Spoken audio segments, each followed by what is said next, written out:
a Guardian article, which is getting quite hot under the collar, that basically Michael Gove is pushing ahead with the privatisation of our so-called child protection services. Let's have a look at the man. Well, here he is. He's often portrayed as a sort of slightly weak young school teacher, I think I would describe him, but maybe these eyes tell us something different. And what's this man encouraging? Well, he wants to see firms like G4S and indeed the famous Serco get involved in looking after children. So these are the two companies that have been, for a period of time, banned from applying for government contracts because of internal corruption? Fiddling, I think it's called, Mike. Fiddling, but right. We're going to allow them to fiddle with the children. So we warned quite a long time ago at one of the conferences. This is Sarah Tether. We've talked about her before, but let's put it in context. Former Minister of State for Children and Families, and in her responsibilities we picked up children's services commissioning and market development. What are we talking about? We're talking about the commercialisation of the protection of children. And from our news last week, we gave credit to Polly Toynbee, bit of a tricky journalist at some times, but quite accurately here she said, here we've got a hedge fund boasting you can make 18% return per annum investing in childcare, particularly if you invest in disabled, abused or damaged children, because you can get a better profit.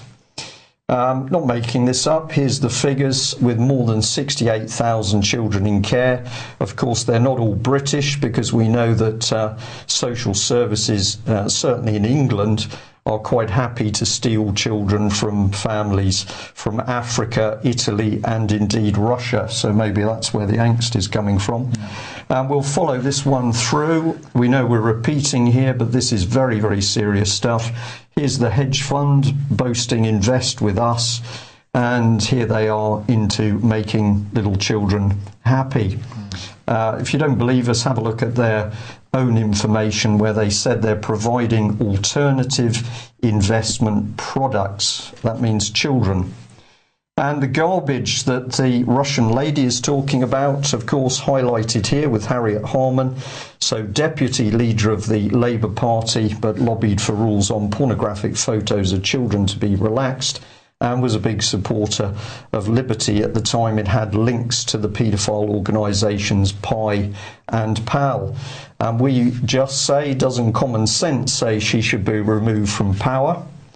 We've got Michael Gove, well, we've mentioned him, but here he is as exposed by Xaro report, where he says that the minister opposes the idea that schools should have to report abuse of children because the system will be swamped. Well, what does that tell us, Mike?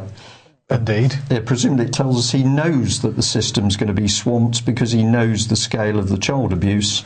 And he follows on, of course, from this wonderful man, Jack Straw, and this is taken from Freedom of Information request, which wasn't answered because Jack Straw was the man that made it effectively impossible for children in care who were being abused to speak out. So under the surface, in garbage Western society, and Britain in particular at the moment, what have we got on? Massive abuse of children, which the government's covering up. The Guardian here reporting back in March that there were more than 500 potential victims to the Medemsley detention centre abuses.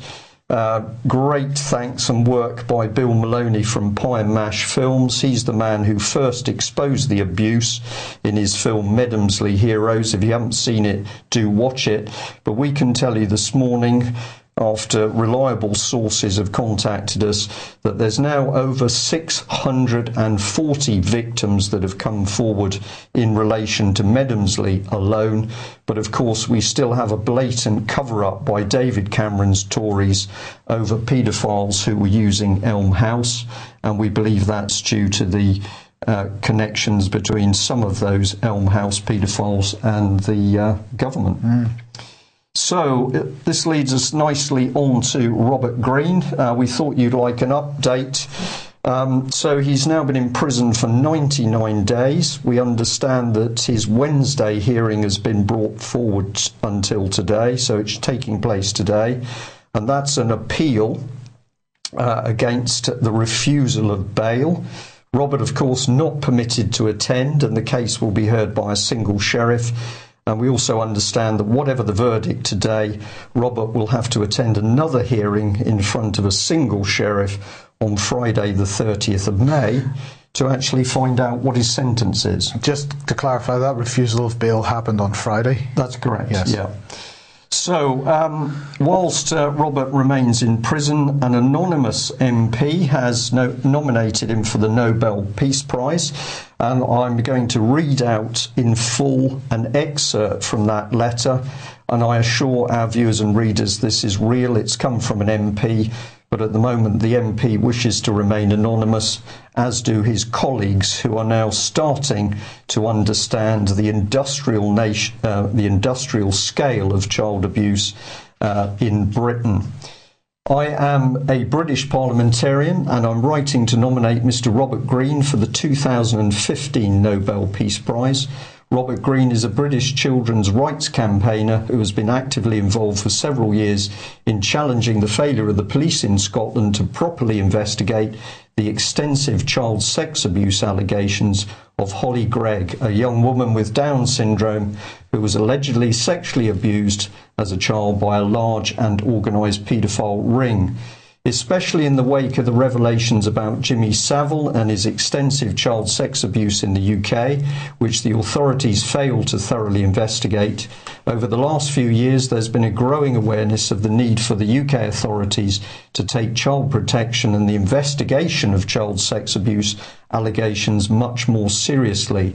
Robert Greene has sacrificed his personal finances, job, reputation and freedom in his ongoing campaign to have the Holly Gregg case properly investigated.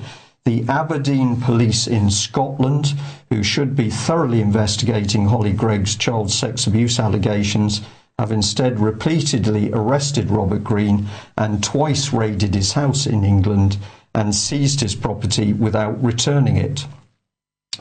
Even as I write this nomination letter, Robert Greene is in prison in Scotland, having been arrested for at least the third time by the Aberdeen police on the 13th of February 2014.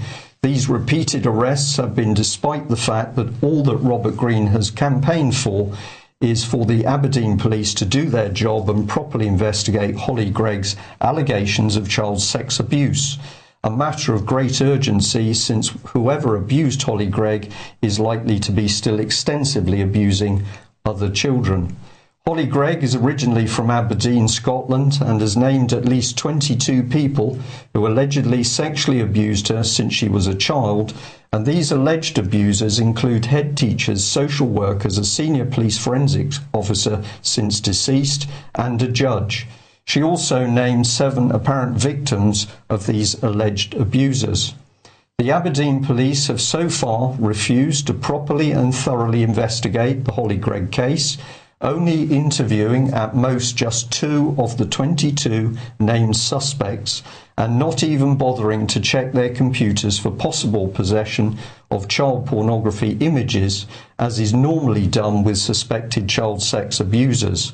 Aberdeen police have also refused to interview any of the victims named by Miss Gregg.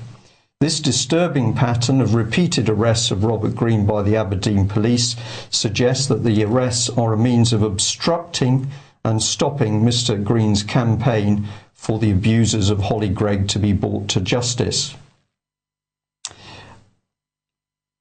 Just allow me to catch up here. Contrast the speed and intensity with which the Aberdeen police have pursued cases against Robert Greene with their sheer reluctance to interview the suspects and victims named by Holly Gregg. Consider also the fact that if Holly Gregg's allegations are true, then there is a fairly large number of child abusers who are left free to continue abusing other children in and around Aberdeen and perhaps further afield. This is not just an issue for Scotland. since children's rights are universal, but also because paedophiles travel extensively across borders in search of victims. To protect children from abuse is to protect our future, because children represent the future of nations. Safeguarding and nurturing children also helps to ensure both present and future peace and stability in society, and thus also between nations. Children are also the responsibility of the entire community, not just their parents. And Robert Greene has set not just their parents. And Robert Greene has set a sterling example of sacrificial care and devotion for the security of children by his relentless campaign for the Holly Gregg case to be properly and thoroughly investigated by police, and his general active support for children abuse cover-ups to be publicly exposed. Child protection is one of the very urgent and challenging issues of our times, whether protecting children from sexual exploitation and sex trafficking, or protecting them from sexual abuse by getting law enforcement agencies to perform their duties diligently and professionally to protect children and apprehend their abusers. Now, as I've said, that's an excerpt, and if anybody wonders why that nomination is for 2015, I understand that the present Nobel list is closed for this year, so that nomination has had to be pushed into 2015. But a pretty clear statement from now a group of MPs in Westminster who, I'm happy to say, are clearly waking up to the scale of the problem and the fact that it is our own government, both in Westminster and north of the border in Scotland, that are covering up the abuse. There were two comments in the chat box that concern me slightly, and I need to answer them, really. One is the suggestion that this letter is anonymous and therefore pointless, that anybody could have written it. That is a pretty nonsense statement, actually. The letter is not anonymous as far as the Nobel Peace Organization is concerned, the Nobel Peace Prize Organization, and it's not anonymous to us. But at this point, we have been asked to keep it anonymous as far as the general public is concerned, and that's what we're going to do. So, yes, that's absolutely correct. So we are aware of the Westminster source that's provided this document to us. And of course, the key aim of the document, in my personal opinion, Nobel Peace Prize, we could have a discussion over that. Does this highlight the plight of Holly Gregg and other children who are talking about abuse? Does this highlight the case of Robert Greene still being in prison despite the fact that we allowed paedophiles to go free? That's what it's about. And it's about the fact that some people within the establishment are prepared to take some action as well. Indeed. Of course, David Cameron's a master at this, because it's the Tory party that a few months ago was deleting information from their website so that voters would not realise that they'd failed to live up to virtually every promise they'd made. We're not being sarcastic. It's pretty obvious to see that we're heading into what I would call a pre-fascist society, and it's going to take movement by a lot of good people if we're going to withdraw consent and stop this thing. But if we finish on the children, why do we need to focus on our children? Because our children represent the future of society.